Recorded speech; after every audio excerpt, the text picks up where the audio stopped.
Hello, everyone. Welcome back to another episode of In Conversation With. This is your host, Gavin Kelly. I'm back with Colin McDonald. How are we? How's Waterford, Colin?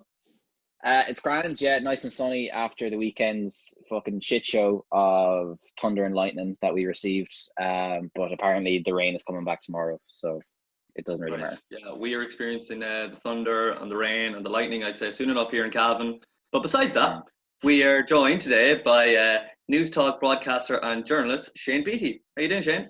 I'm good. I'm looking at a glorious sunshine here, so I don't know. I'm going to stay where I am rather than where you are, I think. Great. Some of the thunderstorm was brutal over the weekend, yeah.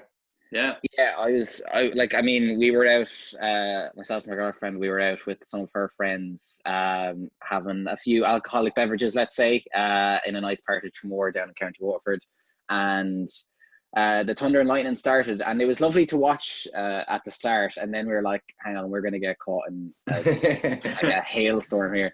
And so we started walking back, and I'd say we were in the door maybe 2 seconds before the heavens opened up. So we got lucky in that way, yeah. But it decided to calm down ever so slightly now. Yeah, no, I saw some videos on Twitter are crazy from people as well. So yeah, there was dogs going crazy and all that stuff as always. Yeah. But yeah, no, I have sunshine here, so I'm going to stay where I am, I think. And yet you're enjoying a few, I suppose, what are rare days off at the moment, Shane. So what are you going to do with your time now that you have a little bit to yourself? Well, I picked the worst week possible to take off because obviously the government formation stuff today, and this happened where there was a load of big announcements on a Friday that I was off. So I have a habit of picking the worst days off. I'm going to enjoy the sunshine and just try and switch off from the news as much as possible. It's hard though, because it's not as if you're away on holidays or you're abroad. So it's just that anytime you check your phone, you're seeing stuff about obviously the news and all that's going on. You go on social media, it's all to do with COVID and the government and all that stuff. So I'm trying to switch off, but it's not easy. Are you living in Kildare or Dublin there at the moment, Shane? I live in Kildare, yes, so work in Dublin. So, I mean, it's fine at the moment because obviously we've had lockdown in the country, so the traffic has been grand. It's funny, some of the journalists were saying we were getting used to having the city to ourselves, where literally there was no in Dublin city centre at all. Parking was no problem. But it's funny, you can see the traffic really changing now that it's gone a lot busier, which makes it difficult for Kildare because just up the famous N7 there can be a nightmare, and then onto the Red Cow. So yeah, we're kind of getting used to having the city centre just to ourselves. There's very few around.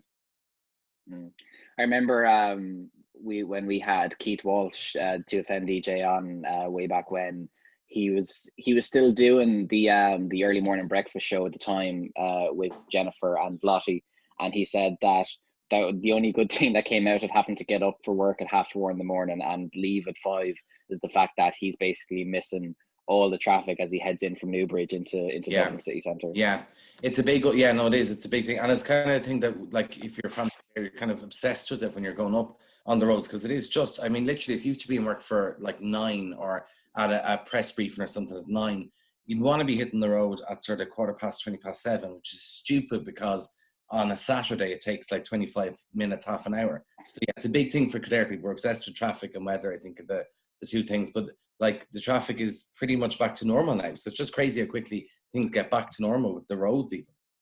Yeah. So we'll get on to kind of the current state of affairs in the country kind of later in the episode. But I want to, for the very start at least anyways, I want to kind of bring you back to your early days. So the career in journalism, was that always a main focal point for you as you were going through school and stuff? I think television more so than journalism. I was always interested in television and working in television. So that was always the thing. I mean, I even found recently this woman on Twitter who I'd written a letter to RTE, I'd say when I was about 9 or 10, just looking for advice on how you get into RTE. And this producer, in fairness to her, like, they're busy, and she spent 3 pages typed out, not an email, it was a posted out letter, just explaining all about, you know, what it takes to get into television and be a TV presenter and stuff. And I only found her recently. I sent her a message on Twitter to thank her. So I was always doing that. I remember one day when I was a child as well, Laura Woods, who now presents on Ireland AM, but she used to do the show before, what was it called? Two Tube. It was before Home and Away used to be on that stuff. But she literally, I wrote in a random letter to RT Young People's, and then one evening she rang me and was telling me all about how you get into it. So it's nice, you're actually seeing these people now who you kind of were chatting to or getting letters from years ago or phone calls from years ago. So yeah, TV was always the interest. Journalism kind of came later. did a lot of work experience type things. Like for transition year, I got in with a TV production company in Dublin, which actually discovered Francis Brennan at the time, way back when he was building this. And he was just this really, really kind of eccentric character even back then. But anyway, so did work experience there. Used to do as well, RT used to do racing at Punchestown, which is just up the road from me. So help out for the big Punchestown festival. Then again, yeah, it was all just TV. I remember one Oxygen, I got a job with MTV when they were over doing the Oxygen Festival. It was with MTV and VH1. So it was always TV stuff. And then the journalism kind of came in when I had an English teacher in school. Do you know the way in school when you, in English class, some people hate this stuff where basically you have to read a paragraph of whatever book you're doing or just read it out loud for the class. And I had a new English teacher who worked in media. Maura O'Neill was her name as well. She used to present on RT and she wrote for some of the papers.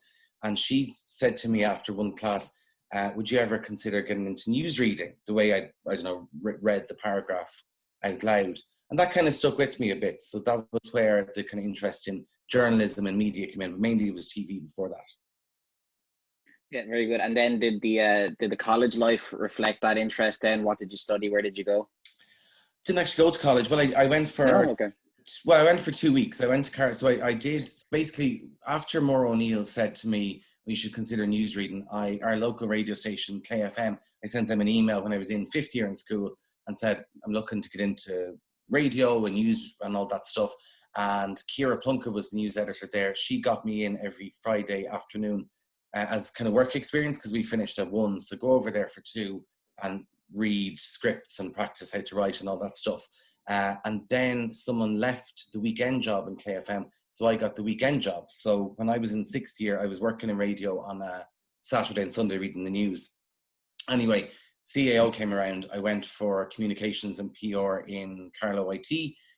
Got the points for that, did 2 weeks there, and then there was a full-time job come up in KFM. So I took it, which my parents were not happy about because I promised I'd go to college. And then my big thing was to promise them, if I do take this job, that I'll study at night, which never happens either. So no, I didn't have the normal. And it's funny now when you're meeting journalists, they all kind of, I suppose, know each other from having been in college together. You know, you do your DCU or your DE or Ballyfermot or whatever. No, I didn't go down that route. So I did 2 weeks in college, but that was it. Wow. So the more, yeah, you took the more direct approach then, for sure. Yeah, and like, to be honest with you, journalism is kind of one of those last jobs where you can do a sort of apprenticeship with it. I mean, obviously the college life does help and getting all the experience from the lecturers and lots of practice of writing, but journalism is one of those jobs where you can actually learn on the job about how to contact the Gardaí, how to do an interview, how to, you know, get the best out of interviewees. So it's one of those ones. There's very few now who don't go to college, but you definitely can do it without going to college. Fantastic. Shane, so you said you got the full-time job in KFM, and then eventually through your time you got to be the host of a current affairs program. So was your first job doing current affairs, or did you progress to that later on? So the first job, so when I was in 6th year in school, I had the weekend reading the news, writing the news, doing the death notices, all the stuff you do in local radio, doing that in school. Then I got the first job was, as a news reporter. So that was covering, you know, your county council meetings, your town council meetings, anything that was going on, protests from locals, you know, looking for shopping centres to be opened or not built, or roads not to be built through their towns. So that was the first job. And then the second job after that was I got the job of producing the morning show that I presented then. So that was kind of the main part after I did the news reporter for a year or two. Then I was producing that morning show then. Fantastic. And so during that time, of course, you were very young, probably a lot younger than some of the people in the actual radio station. What did you learn most from the people around there about the job? Well, I mean, local radio is great. I mean, anyone who's looking to get into journalism of any kind, local radio really is the start. And not even just your local radio, but the likes of your community radio stations around the country. Because the great thing is that you have to be professional. You absolutely have to be professional. And you can be the same level of professionalism through if you move on. But you can make mistakes. You're not going to get judged as strictly or as toughly as if you are in a national media organization. So it's great for that. So you learn from people. A lot of people in local radio have been in local radio years, which means that they really know their listenership. And that's the big thing, is getting to know the listenership, know what people want, because national radio is very, very important. And, we're seeing today with the government talks, a lot of what's being formed in government has been thrashed out on the radio right now. But local radio is very, very important for people's lives. And, I remember speaking to one woman when I was doing the show, and she said, you're the first person I've spoken to in 3 days, because for older people, local radio is, for some older people, particularly those by themselves, it is their best friend. It's their the only person they're interacting with every day. So you learn a lot about that from local radio. The CEO in KFM was Clem Ryan, who presented the show that I was producing, and he presents the show, the morning show now. He had years of working in CKR radio and working in RTE Sport. He was a big GA commentator. So you absolutely learn an awful lot from those people. And it's about being professional, because there sometimes can be a temptation. Look, it's only a local show, or it's local news or anything like that, but it's incredibly important that you stay as professional as you would if you're doing, the RTE News at 1. Absolutely, yeah. Well, in these times especially, radios has shown its importance even more than television. Yeah, but even like biggest story in the world for local radio is something like the snow. So the snow we would have had there a few years ago, and the advice from everybody would have been, listen to your local radio station. You're finding out if your child's school is closed. You're finding out if that road that you normally go on every day, if you can drive on it, or if it's safe to drive on it. You're finding out about all of that. So that's where radio, and in particular local radio, is hugely important, because it's not just about having something on in the background to listen to while you're doing whatever. Suddenly then it becomes, this is, crucial information for people's lives. Like the school stuff is, the phones absolutely hopping with when the snow will come, is my local school closed, principals ringing in. Biggest story in the world for people, because, people's lives are small, and I don't mean that in a bad way, but I mean, if it's going to affect you directly, something like bin charges, they're talking about bin charges being brought in. Way more interest in bin charges on a morning radio show than there was in the, financial crash and the recession and all that stuff. Because this affects people, am I going to have to pay a fortune to get my bins collected? Water charges, all that stuff is, it affects you in your direct household. And that's the same with, as you mentioned, right now with COVID, that affects everyone's life. And that's where, radio becomes hugely important. So going from KFM then up to, I'd say, the big leagues, or like national radio anyways, what were the biggest differences, or maybe even did you have any teething problems going from a local basis to a national basis? I suppose I had a bit of experience, because what I was doing when I was in KFM was I was also doing the Tonight with Vincent Brown show, which was once or twice a week. It got to towards the end where I was on reviewing the papers with him on his show, and then I used to do the tweets. So when the tweets would come in during the show, you'd have a little section of the studio, camera would come to you, and you'd say, so-and-so says this about that minister that was on, or whatever, and read those. So I had a bit of I was getting used to the experience of doing national media from that. The biggest thing, you see, like when you're a news reporter, and it's funny, we always talk about this, that offices sometimes don't understand it. When you're a reporter for national or local or whatever, it's just the practical stuff that you don't think of. Like, for example, if Leo Varadkar is out at 10 in the morning, it's not, oh my God, what am I going to ask him when he's in front of me? It's actually the things like, where is he? How do you actually get to that specific building if it's in Dublin City Centre? Is there going to be traffic? Is there pay parking on the street?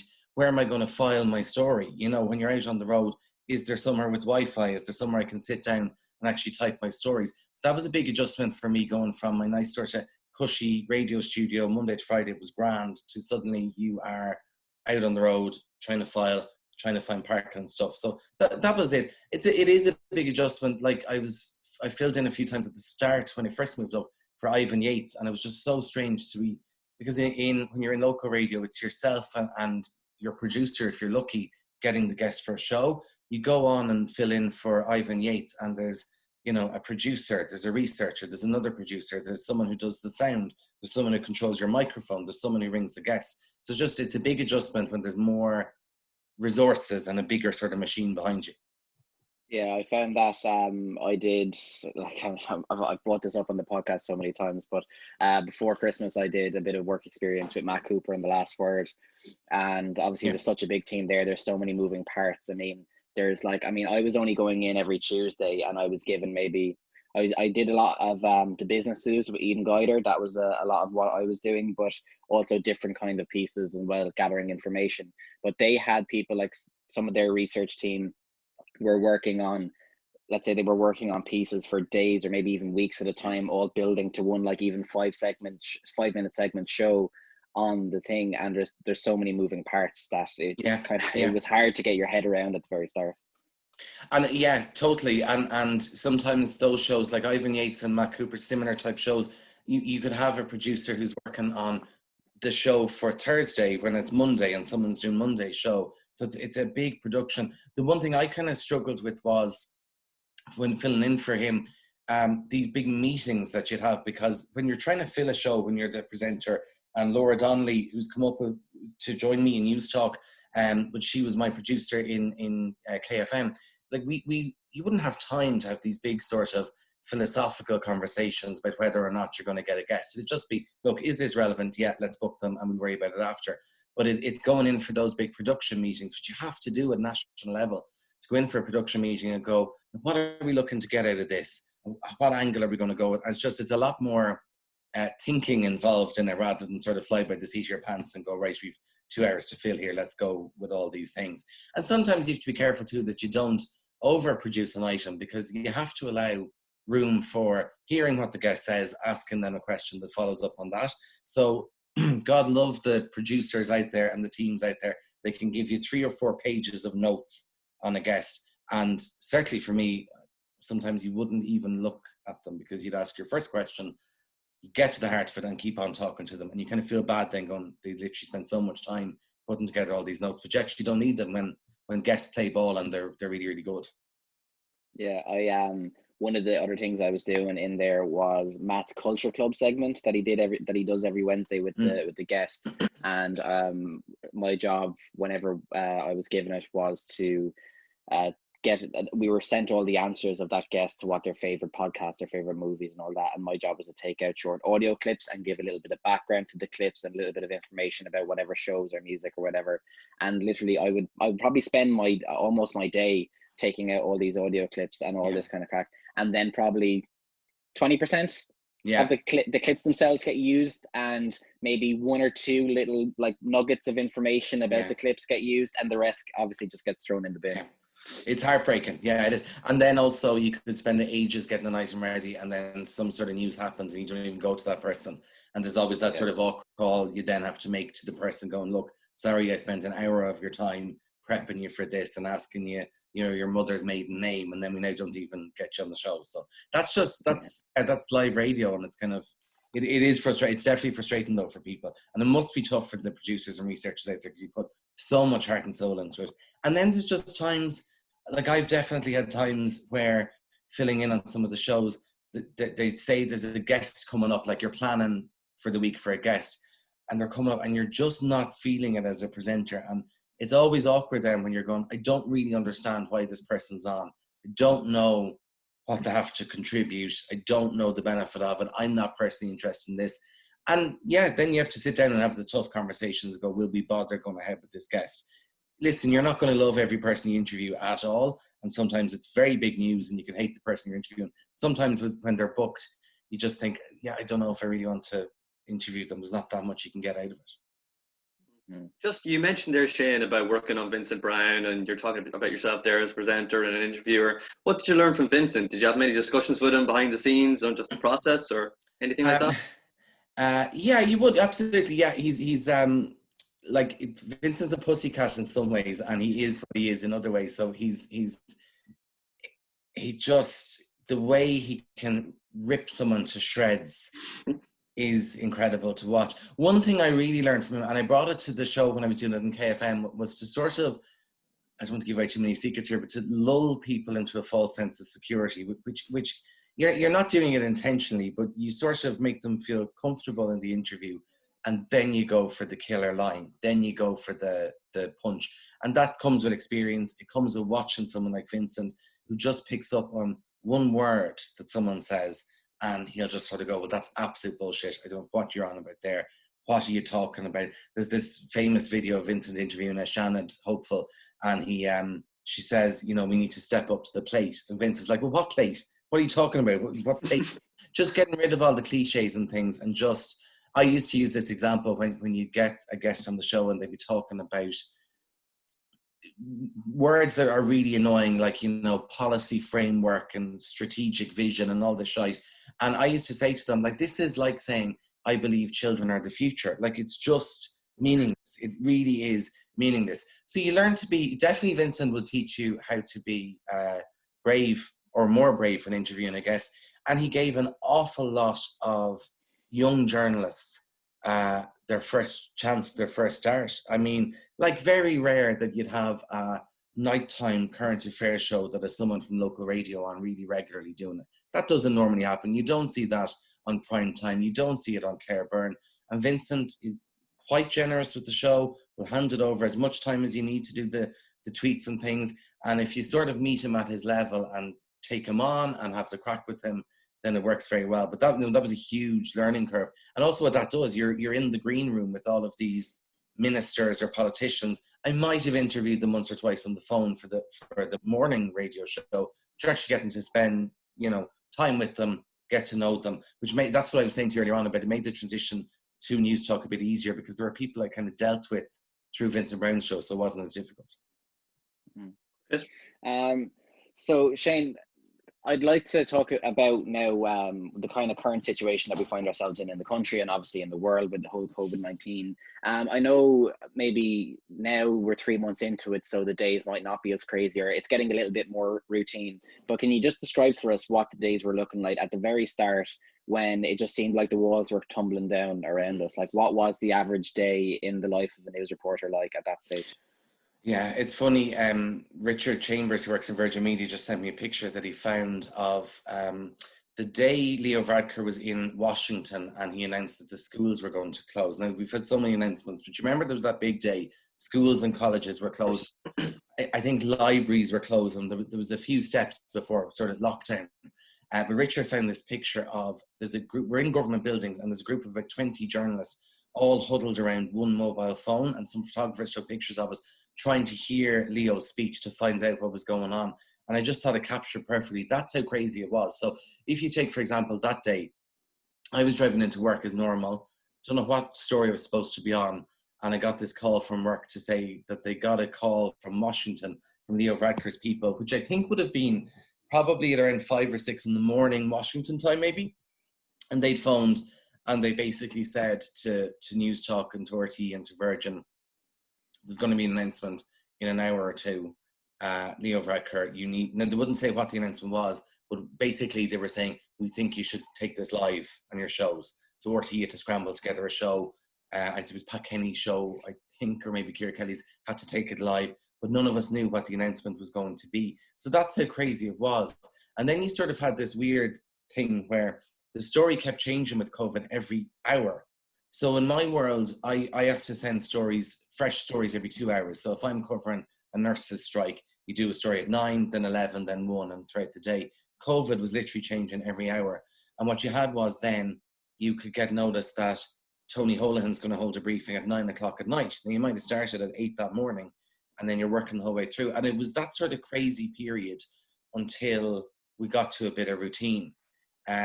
And even, I don't know if we want to chat about the day of lockdown when Leo Varadkar announced it, but that was just the weirdest day that you'll ever work in your life. Absolutely. Yeah. What was the atmosphere like, really? So that was, it was a Friday, I remember, and I had gotten used to going into the Department of Health for the briefings with Tony Holohan and whoever was with him each day. So I was kind of, you do your bit of work at home, and then you head up to Dublin and do your briefing. And for some reason on that Friday, I just had a feeling, and I remember I rang my boss, I just had a feeling. I was like, I think there's going to be an announcement. There was no evidence of any sort of announcement, nothing. And basically I rang her and I said, don't give me any work to do now. Let me get into Dublin first. So got in, parked on Merrion Street, and the guards were going to organise this briefing where they were kind of going to appeal to people, look, weather's going to be nice this weekend. Please don't go to the parks and beaches and stuff. That was supposed to be about 5:30. And then the guards suddenly, I think, cancelled the briefing. And I was like, that sounds a bit strange. Anyway, we then got word that Leo Varadkar was going to address the nation that evening. Then Tony Holohan was supposed to have his briefing, but then didn't have it. But it was just the weirdest thing. So you're brought to, if you see any of the announcements with Leo Varadkar recently or any of the ministers, there's a bunker in government buildings. So where you see your TV news reporters outside, you walk through that big courtyard and you're brought down to a bunker, which is now being built as a press centre. Only because of COVID, this has been built as a new style press centre with social distancing, and did a whole crew working until 4 or 5 in the morning. But anyway, we went in, his briefing was supposed to be at 8:30 where he was going to address the country. And just before it, because do you remember there'd been that sort of week where we had an announcement on the Tuesday about more measures of lockdown, but they were all denying that we were going to go for lockdown. Full lockdown, yeah. Your man, there was this lad on WhatsApp pretending he worked in the army. Oh, God, yeah. Code red is going to happen Monday morning at 8 a.m. and all this stuff. So we started out a week of, no, we're not going for lockdown. There's no need to go for lockdown. And we were in at 8:30 waiting for Leo to come out. And the press officer woman said, you're getting a question. So they limit the questions. So they said to Gavin Riley of Virgin Media for TV, I think it was Aisling Kenny of RTE for radio and TV, and for me for radio, the three of us, you're getting the questions. And we're like, okay, Graham, but you don't know what you're going to ask because you don't know what's being announced. So you're told you will have a question, but you don't know. So I said to her, I said, is this like lockdown? Is this what's going to happen? She was like, no, I don't think so. Like they've had a chat. There will be some measures in it, but it's not going to be lockdown. And next thing, Leo walks out and literally announces this list of lockdown.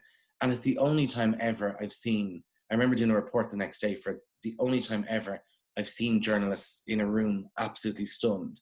Because usually stories leak out, you kind of have an idea. We get word Pascal Donoghue's doing a briefing at 3 about Exchequer figures. You kind of know before you go in, yeah, the figures are shit or they're good or whatever. This was literally everyone expecting, right, they're going to announce we need to do something a little bit more, talk of different sort of 20-kilometre zones or things like that. And then it was full on lockdown and everyone was literally shaking. And we were brought into a room and like some really senior journalists were there. And I remember asking them, did you expect any of this? Did you hear any rumours? And no one had heard nothing. So that showed how quick the story moved, because clearly Tony Holohan had went into Leo and Simon Harris on that Friday and said, they don't use the word lockdown. They'll never use the word lockdown. But he clearly went in and said, we need to lock down this country and lock it down right now. And it's one of those things. I remember Sean Defoe works in News Talk as our political correspondent. He texts me. He was called in to do a show like at the last minute. And he texts me and he said, I'm literally shaking. And I was like, hand me a drink. Like it was that sort of, it's just the whole country was stunned. And it was sort of felt end of days. I took a picture of the government buildings, the lovely lights, and I took a picture and tweeted saying, leaving here tonight. And just, it did actually feel like the end of days. Like it was this apocalypse type scenario. It was really, really weird experience. Absolutely.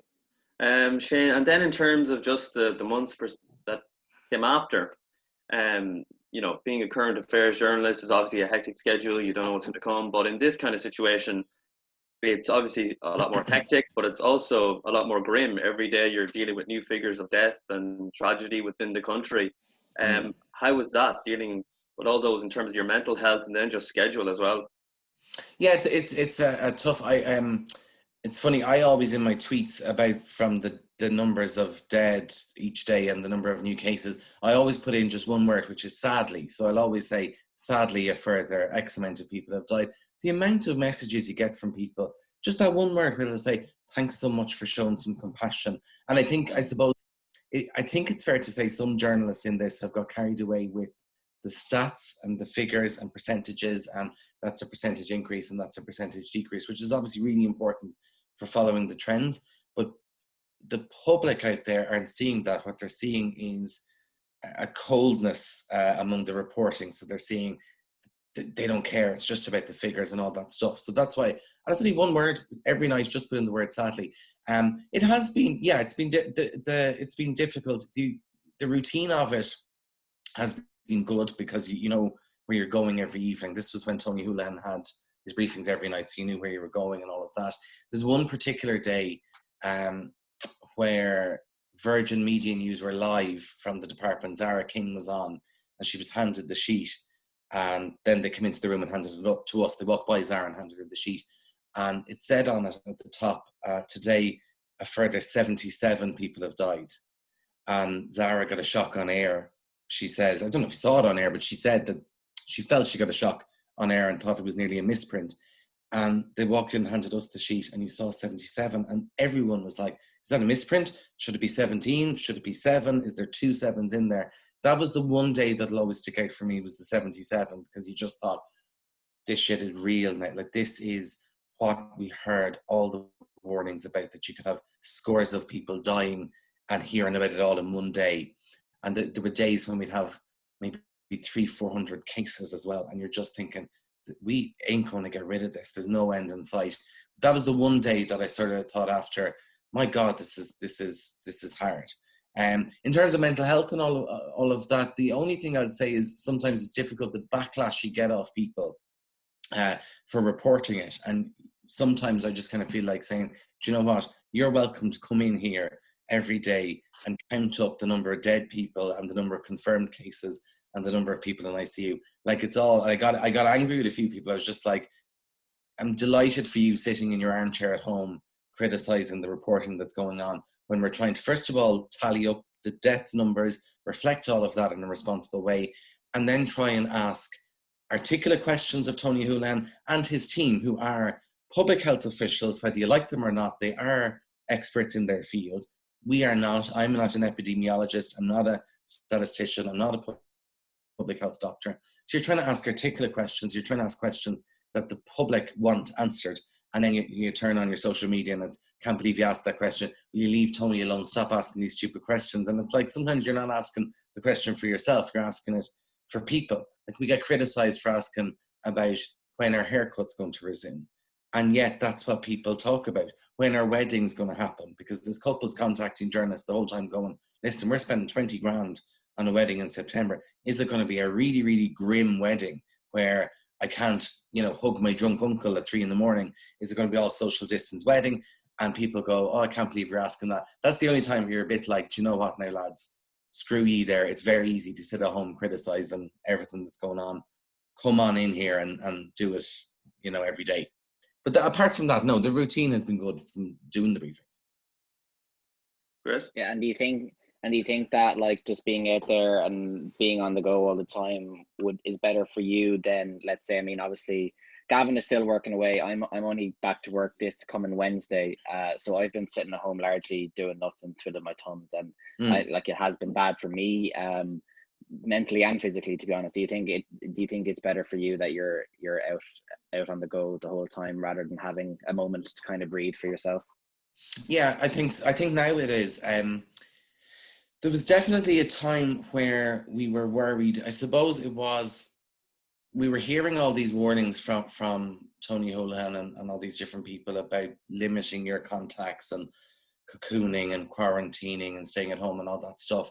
And there were definitely conversations had with us journalists who were in the Department of Health every evening. Are we risking our health doing this? Because all the warnings we were saying to people was, stay at home, please, please, please stay at home. And then we're walking into the Department of Health every night. We're in a room with 20 or 30 people. So at the start, it was a bit, definitely conversations were had where we like, are we risking our own health in covering this story? Because there has to come a point where you go, like, it's only a job at the end of the day. It's an important job, but listen, you're not out, saving lives or anything like that. And are you risking your health by walking into the Department of Health where they're dealing with people with COVID and going in every day? So at the start, I was definitely, I would say, jealous of people at home and thinking, they're getting paid the same and they're not going under the same risks. And now I just know from so many people, as you say, at home every day, and very difficult to sort of, have your 5 a day fruit and veg and get your exercise in and try and stay mentally on top of things and keep busy and all of that stuff and even get a proper night's sleep. So I'm definitely not envious of people now, because I do think I would crack up. And like, even I'm off this week, as you're saying at the start, I'll probably by Tuesday or Wednesday just go, how do people do this every day? But, I'm lucky, like if you children at home, like people have gone through, it must be incredibly, incredibly difficult, because you have to keep upbeat for them as well. And I don't know what you do if you had a load of teenagers at home, because the natural thing is you want to spend as less time as possible with your parents, as less time as home as possible. And yet you're locked down with them and your annoying little brother or whatever. So it's been tough on a lot of people, definitely. So Shane, I'll go on, Colin. No, I was going to end off the segment. So if you have another question, go for it. Yeah, well, it's just in terms of you have these couple of days off, Shane. How are you relaxing? What's getting your mind off things? Any movies? Any music? Any movies, any music? There was something I was watching recently. I'm going to sound like ancient now when I say this, like really, really ancient, but it is actually good. Even watching it in an ironic way, which is the Garth Brooks documentary on Netflix. And I know that I sound like I'm from 1995 with light, but it is actually because, first of all, it's good because there's loads of stuff about Ireland in it, because as we know, Yeah. we're all cancelled. But he's just, it's just really funny to watch because he is so dramatic in everything he says. So he's literally on the verge of tears with everything he said. And he just has all these sayings that his dad taught him. And it's just real, middle America. He's out in, Oklahoma and Tennessee and all these different places. That's what I've been watching the last 2 nights because it's an hour and a half long. I know you won't watch it at all, but that's definitely what I've been enjoying so far. I also watched Selling Sunset last week as well, which I enjoyed too. So that's what I'm watching. I haven't watched any movies at the moment. They're my two so far. Very good. And You're never going to watch Garth Brooks. Is on Netflix. He wouldn't be. It is, yeah. Unless he won six NBA championships in 8 years, then I don't think I'm gonna watch Garth That Brooks. is one everyone's telling me to watch. That and Unorthodox, is that the show as well? There's some show on Unorthodox talking about too. Yeah. No, I was going to say, just to put a nice little bow on the whole talking about the COVID thing and more positive spin on things, is what are you looking forward to when normality does resume? Like when we do start to get back to that kind of level, what are some of the things you're going to look forward to? Like, I mean, you can say the sort of obvious thing about, I'm trying to go on holidays again and stuff like that. I was actually watching a video last night from Vegas and some of the casinos. It looks a bit grim. So you have all the staff in the casinos in Vegas have the masks on, they're temperature checking people. It's not a pleasant experience. So I'm not dying to get on the plane. I think it's just being able to go to a pub on a Friday evening and see your friends, see people, and just be able to, like, I know the pubs are going to open and that's great and all that stuff, and they're opening sooner than whatever, but it's not going to be the same experience as meeting some randomer in a smoking area at 2 a.m. and they become your best friend and you're like, oh, we're all buddies now, we all know each other and all that stuff. It feels like it's a long time. Hopefully it won't be a long time. That's really what I'm looking forward to.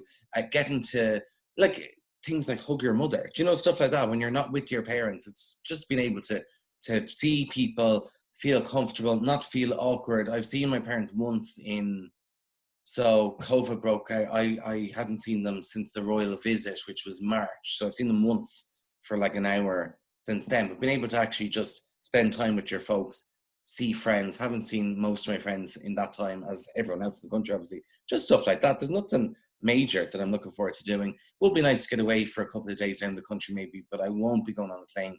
I don't care what Michael O'Leary's doing, what Aer Lingus is doing. I won't be getting on a plane, I'd say, for about a year and a half, just for my own comfort levels, because we need to adjust to the new normal here. And also I think holidays abroad are going to be pretty grim, where you're going to be going into hotels, getting your temperature checked, no buffet breakfast in the morning, no, sitting in a packed pub over there. It's going to be messy for a while. So just the little things would be nice to do first. I saw, I don't know if you saw this on Twitter, Vilnius, which I think is the capital of Lithuania. Because every country really is in lockdown, because Lithuania is in lockdown and people can't go on holidays, they brought in this new thing where every weekend they're going to put on these like markets and stuff, and it's going to be like different cultures every weekend. So they're going to be bringing the holiday to the people of the city, so to make up for the lack of being able to go abroad, which I saw and thought was a really good idea. You never get that in fucking Ireland. But, no, it's a good idea, but I think we're going to appreciate Ireland. See, the problem is that during lockdown, the weather was so nice as well. Like if this had happened last year on a rainy Tuesday in January, everyone would have cracked up even more. The weather was kind of good. Like I say this, some people, like I know everyone says lockdown was tough and all of that. Some people have actually enjoyed it because they've got off the rat race of commuting every morning, working crazy days. They're at home, they're having barbecues early evening. People on Instagram are having, a glass of wine in the sun at 4 p.m. So if we had this weather, I'd absolutely be saying, look, I am not dying to go abroad on my holidays here if you knew good weather and nice places to go. So yeah, it could become more like that. Or maybe even that you get to appreciate Dublin a little bit more. Because like you see tourists come into Dublin City and they're having a great time. And when you're in Dublin a lot, or just when you're Irish, you probably don't appreciate what a nice city it is. Same with Cork, all the city, Galway. I mean, apart from going on the piss there in Galway, there's an awful lot to do. And sometimes you don't get to do that. The same with Kilkenny City. Maybe people think, oh yeah, I was at a stag there and it was great. Actually getting to go on your holidays to Kilkenny for a week would be lovely. If the weather's good. I was even thinking airport security the other day. It's already shit, as in when you're taking off your shoes, you're in big queues, putting everything through the scanners. It's going to have to be 10 times worse with social distancing, probably doing temperature checks, all that stuff, that it's just not going to make going abroad fun at all. Like, there's going to be no point. Yeah, absolutely.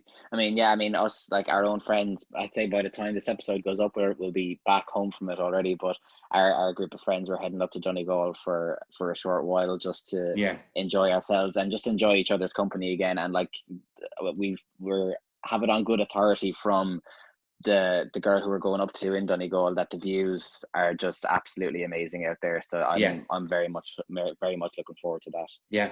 And what are you guys thinking about college? As in, like, because there's all this talk about school and stuff. What do you think for colleges it's going to be? Well, me and Colin were both in the same year. Okay.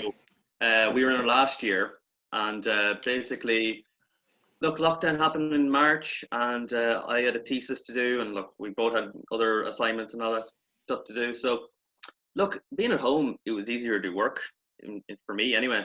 But it was all online, and I think me and Colin were both going to do masters now, because look, the economy might still be in very bad shape come September and October, whenever we're back. But I think it's going to be a hybrid system in terms of just like come in for seminars and labs if you're a science student, but it's mostly going to be online. Yeah, it goes against everything. Like college is the absolute opposite of like social distancing. The idea being that you go mix with new people the whole time in these big lecture halls. Then you're out in the pubs at night. You're going to houses for food and drinking and all that stuff. Like, I don't know if I was doing my leaving cert, I think I'd be trying to defer, if at all possible. I'd be trying to defer until they sort it out, because I just think this term now from September is going to be very messy while they try to sort it out. Yeah, I mean, grand to do it at home. A lot of parents will go, that's deadly. Like, we don't have to pay a fortune for college accommodation for the kids or whatever. But it just goes against everything college is about. I mean, it's about having freedom as well as progressing your studies or whatever. But you can't really do that now. It's actually more restrictive than secondary school. Like, how are you supposed to get the ride if you're social distancing, like, in fairness? You really, well, through a wall, apparently, it's on the New York Times. They're saying that there's ways and means of still doing it, but through a wall, it's all grim. Yeah, I don't think I'm going to take my chances with getting to know a wall that well. No. And Tony won't answer the question. This is the thing, Tony. We're trying the whole time to ask him, and he's talking about intimacy and things, but he won't answer the question of what are people like. It's not even single people going out slutting about. It's about couples who haven't seen each other in months. Yeah, absolutely. What do you actually do? What are they supposed to do? These are depressing questions, Shane, and we'll ask. Yes. I trust you to be the man who gets the answers for it. We'll try ask him. He might be better mood next week for it. Yeah. Gav, do you have any final questions to wrap up there? I suppose, Shane, look, you're pretty young for a broadcast journalist. Any goals for the future? Are you goal oriented, or do you just kind of take each couple of months as they come? I'm really not. It's terrible because I did a work review thing the other week, and I was asked, "What's your 5-year plan?" I was like, "I don't even have a." Like, I mean, the reporting is a great break from presenting a show for 5 years or whatever. I think ultimately I'd like to go back presenting a show. A lot more precarious work-wise to be presenting a show, because most of those presenters are on contracts, rolling contracts, where they can let you go at any time.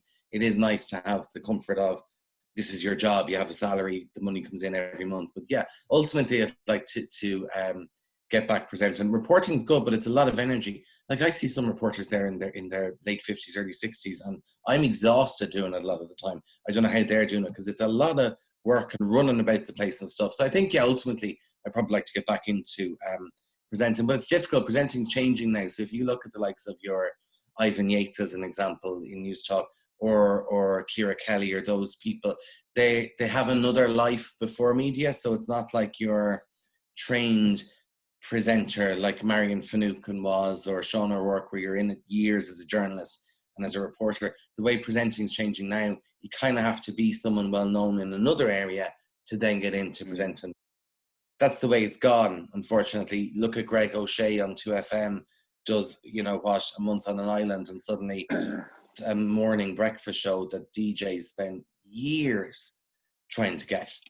That's the way, a lot of I and a good few of my friends have a lot of opinions on him getting that job while Owen McDermott was away. Yeah, you're not the only one, and there's people working a long time in radio who are pretty pissed off by that, because it's just, and I'm sure he's a lovely chap, and I didn't hear any of it, but I'm sure he was great doing it and all that stuff. But you just think, for people to be encouraged, for people to be encouraged to get into media and to have this, diversity in media, which is what we're all talking about at the moment. How on earth are you going to have that when you have someone who was on one reality show? And he's not the only one. 2FM, Jennifer Zamparelli did The Apprentice, and then that's how she got on 2FM. There's loads of different examples on Irish radio and TV where you do a reality show and suddenly then you're a presenter. Unfortunately, that's the way it is. And that doesn't make it easy for, I remember I did the general election there in February, and we had really great students from Griffith College who volunteered to give a dig out on election day right around the country. They were sent to hotels and stayed in Kerry and Cork and all these places. But I had 5 students, great diversity, 5 students there who were actually really interested in it.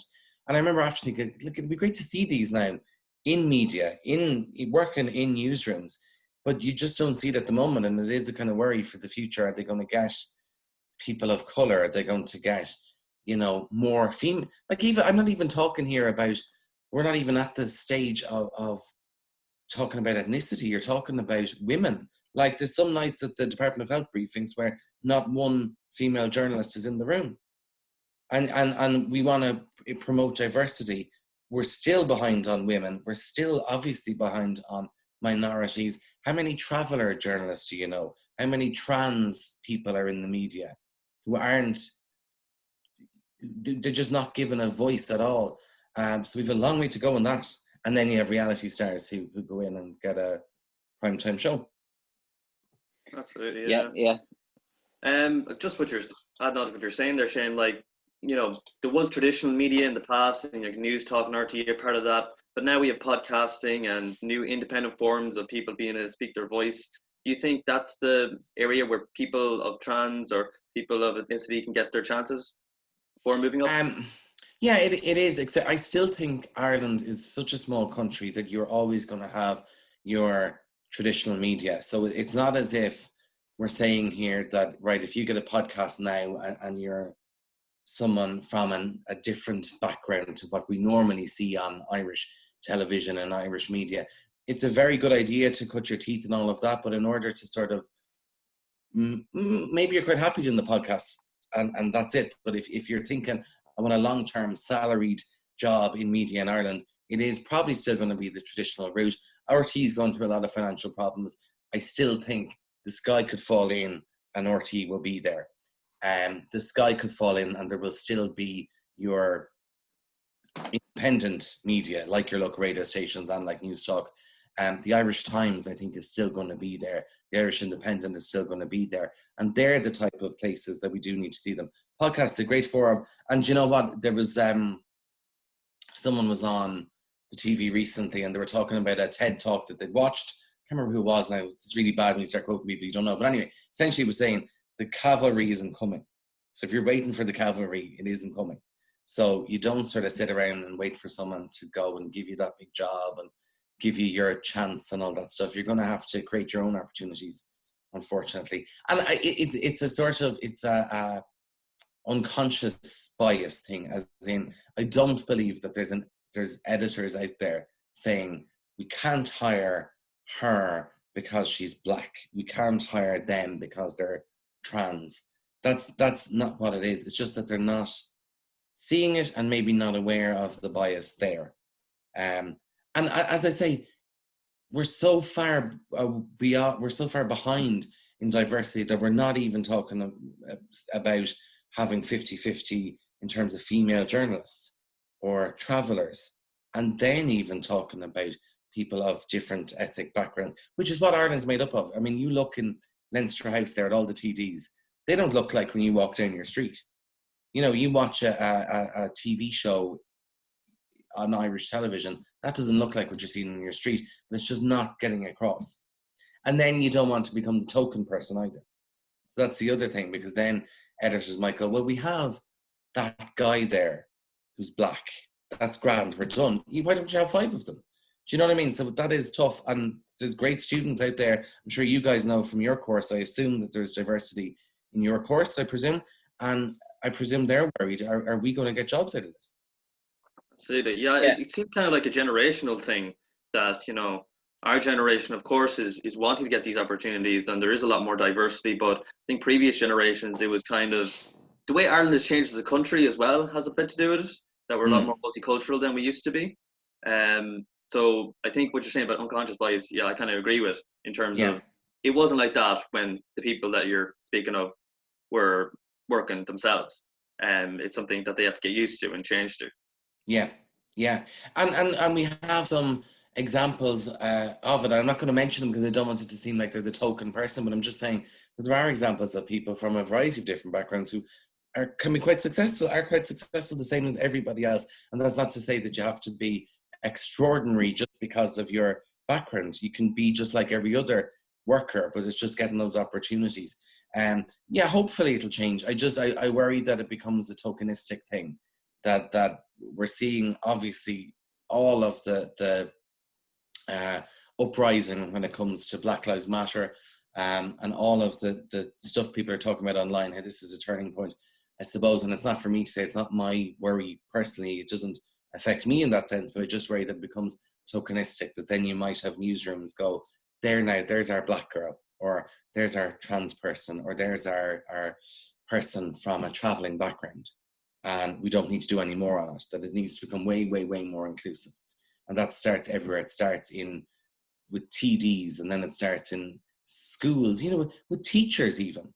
Like seeing, if I imagine, I don't know because I don't have that experience, but I imagine if you are a young black girl, and imagine going into primary school and your teacher is black, and then you go, okay, well, she's just like me. This is Ireland. These are the people I see. That's the level it's going to start at. There ain't that much diversity in teaching either, which is the first experience children have of that, and kind of seeing what you can achieve and going the whole way through. Watching GAA, seeing, you know, that's why we all know the names are household names of some of these people who are slightly different to what you think is the white Ireland. They become household names. Obviously, they're very talented, but also it's, oh, that's the person who is of that particular background. But because they're not seeing any more diversity, it's just you're one person. So they're the token black player or Asian player or whatever. That all needs to change. Honestly, Shane, I think I could listen to you talk for maybe 2 or 3 hours, and I hope you do end up getting your own show, because I'll be tuning in. But I don't think we'll take up any more of your time. It's been fantastic having you on. Thank you so much for accepting the invitation.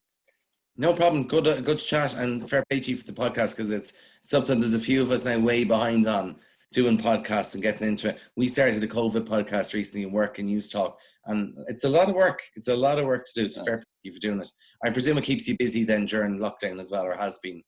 Absolutely, yeah. It's definitely been something to keep us going, anyways. And if you need any tips, I'll send you on our quote. Come on, fair play. Thanks, lads. This has been In Conversation with Shane Beatty. Thanks a million for listening, and we'll see you next time.